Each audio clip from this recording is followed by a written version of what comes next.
Top 4 things I need for a laptop. Number 1. I am pretty much gone from morning till night, 4 back-to-back classes, and then I go to work. So having a really long-lasting battery life. Battery life. Battery is really important because I'm just always on the go. Sometimes the last thing I'm thinking about is charging. I want to run that back one more time. Number 2. Technology's always helped me to express myself. I like retail, I like fashion, I like the creative side. I like to kind of go into like a business and say I can do really whatever you're going to pay me for.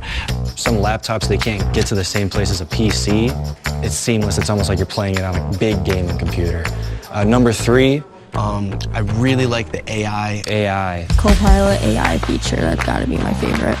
Just making things run faster, especially if I'm gaming. I use AI almost like a really good friend or something that I can kind of ask questions and bounce ideas off of. But I'm never just copy and pasting from AI. I just use it as like a source. Watch this, watch this. And then number 4, processing power. Focus mode. High resolution. The tap photos. Sustainably created. Oh, you said the shield feature? It's not just a laptop. It's a Lenovo. It's a Lenovo. It's a Lenovo.